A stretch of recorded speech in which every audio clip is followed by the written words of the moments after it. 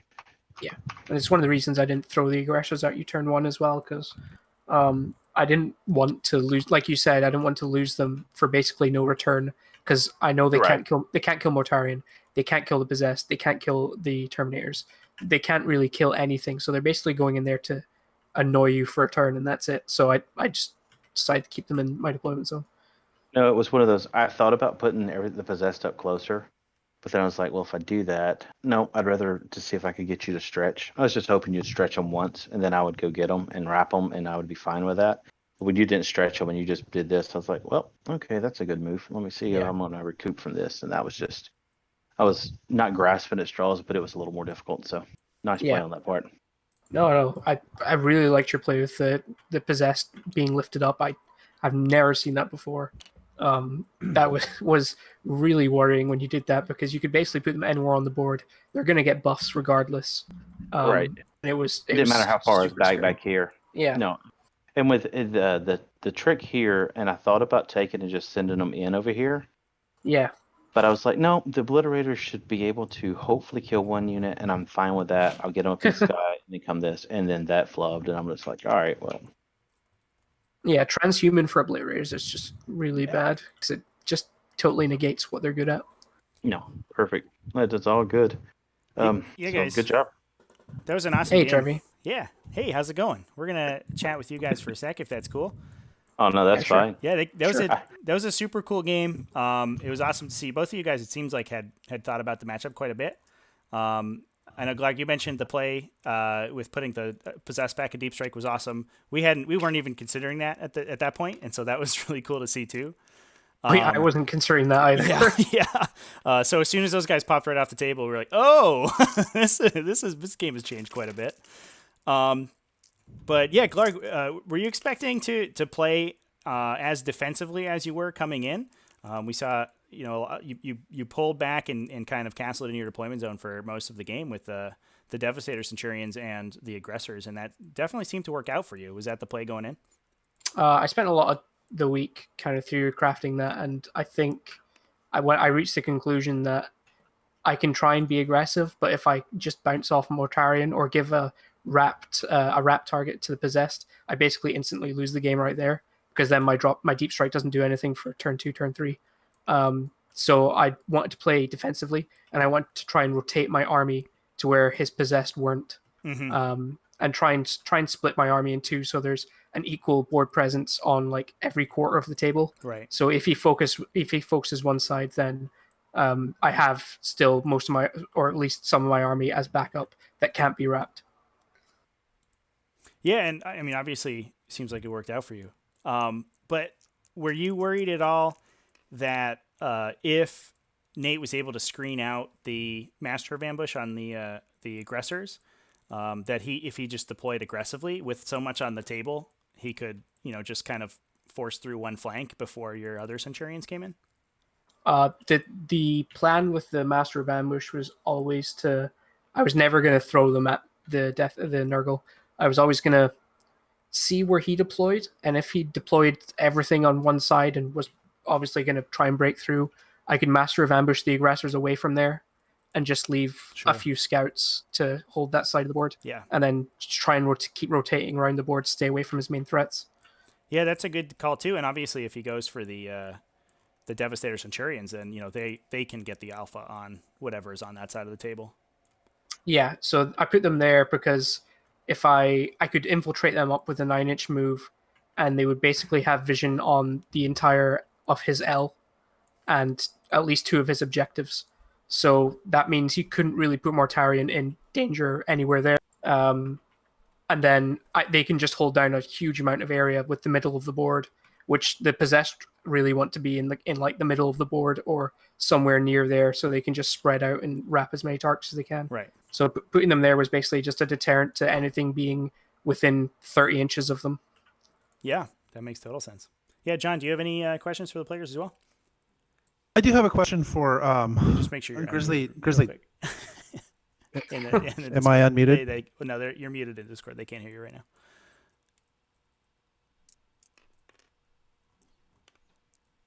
One moment, everyone, for our co-host to join us. There you go. How's that? Nope. Okay, there we go. Okay, can you hear me now? Should be able to hear you now. Yep, I think you're good. Can't hear him now. Can't hear me. He might need his push to talk button. John, you there? Did we lose you? What the heck? Hold on. Sounds Give like me a you're second. cutting in and out a bit there.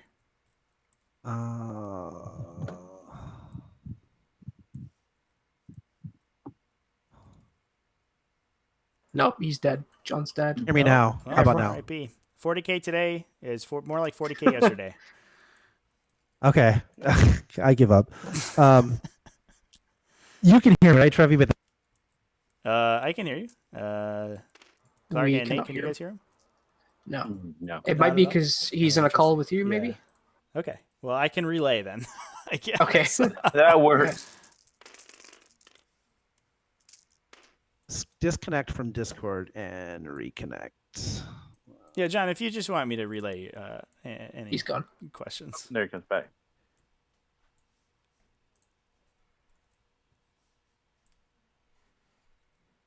A question for GrizzlyNateDog about the early game, Trevi. Uh-huh. I want to ask him if he had considered putting his Marines back far enough to be out of range of the Devastator sense, so they couldn't get shot turn one, just back a few inches. And that also gives him another resource to use for that Alpha Legion strat and for everything else.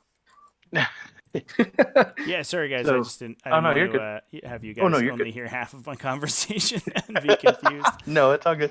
Yeah, John's asking about the for you, Nate, about the Chaos Space Marine unit that was deployed on Objective 3.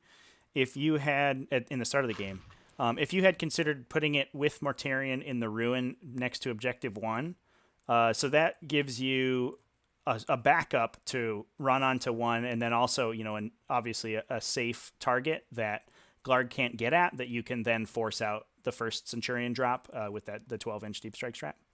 No, I thought about it. The difference is I was trying to figure out based on how he was moving and how he set up. Because he did, with him putting the sense on the table, I'm like, all right, I got this one to worry about and this one. And so I really was putting him there to be able to respond based on what he shot at and how he went at it from that standpoint. Sure. And if they made an average of a 3 roll, they would have been able to touch the point versus rolling the 2. Yeah. And then I would have brought Morty in and then pushed it back. Right. It was just me trying to figure out because if I dedicate over here and he goes here, then I am forced to put my characters out here. And that was my fear. Not saying it was, but that was just the thoughts behind it. Is trying to give me a point of reference to have them go wherever I needed them to be. Yeah, Hey, and when Trevi, you have your characters out in the open like that against Raven Guard, the +1 to hit, +1 to wound goes disappears. really badly for you really quickly. Yeah. So I'm just Trevi, like, can you all ask right. him? So with just having the 2 threats on the both side, him playing no, it I that get way that. is definitely different than what I was expecting. So What I specifically want to ask him about is I didn't even get to the use all 2 my Space stratagems Marine I units researched, that he put on the Revenge for deployment line. Esteban Like lets he could have me deployed them reroll back against far enough Alpha Legion, to been and out of range of Laylo the the Tyrants would give me +1 to wound against Devastator. Mortarion. It's all these things that I researched that I never got to use. we didn't need them because Space Marines are so good with using transhuman. That's what it was. I That was mean, what it was at. those You don't need- three turns of transhuman basically stopped you getting a kill for 3 turns, right. or stopped you killing Centurions for 3 Yeah. turns. Yeah, that's definitely a danger when you only have one big hitter unit, right? Because the transhuman is so telegraphed. You're like, well, Oh yeah. if you have one thing shooting at me, I'm going to transhuman against that for sure. No, yeah. 100%. Yeah, John was also asking about the Chaos Space Marines that were deployed on the line, so above objectives 1 and 2. If you were to play the game again, Nate, would you consider pulling those guys back a little bit so they weren't as easy targets for the Devastator Centurions?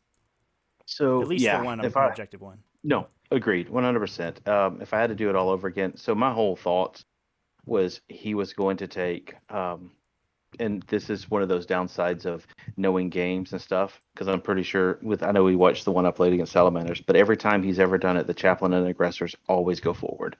And so my fear was if I did not deploy enough to push out, he was going to drop them in, walk them in, and then I'm dealing with the Aggressors here, clearing a space to drop the sense in. So that was just the fear. And so I probably would have played it different knowing now how he playing defensively. Sure. But doing that would be the fear. Because if I don't push it out and he comes in here and walks in, then I've lost this flank and I'm really struggling to keep it up. Same thing over here. And Mortarion, the only option was to put him here or give him free shots on him. I actually think deploying on the line was the right idea to do. because if you didn't do that, then I could have basically walked to here and would have had free shots on 2 objectives turn 1, and it would have like you would probably got a charge off with Mortarion, but at that point I've cleared you off of two objectives on your first agreed. turn. That was my fear. Yeah, I think that's totally fair. And you mentioned, Glarrg played defensively, didn't throw those aggressors forward, and it definitely seemed to work out for him. Oh, 100%. His fear of playing chaos. I think he has figured out how to play his chaos matches now. Yeah, well, that's Just good. be scared. That's good, frightened. because you've won a chaos army, so now you know how to beat him. Next step is know how to join him. No, this is excellent. I've always actually wanted to start a chaos army, and it's something I'm really looking forward to. Cool, I'm man. fed up playing loyalists. Yeah. Yeah, well, that was an awesome game, guys. Congratulations, both of you, on getting to the finals, and Glarrg especially for taking it down. I know you guys are in a ton more pods, so you're going to continue to climb to the top of the season, right? To try. I think me and Nate might be facing off in pod 3, so that would be an interesting rematch. The rematching, yeah. Yeah, I think we'll probably see you guys back on the stream again. We're not too far in the future, I think.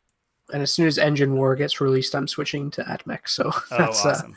That'll be something different. Once that comes out, Chaos Nurgle Demons, I'm hoping it gets some love. Yeah. Yeah, we'll get some sweet Death Guard love in there. Oh, yeah. Yeah, and especially in War of the Spider as well, coming out pretty soon. Oh, yeah. Oh, that'd be so good. Actually, good demons. Oh, yes. Cool. Well, thank you very much, sir.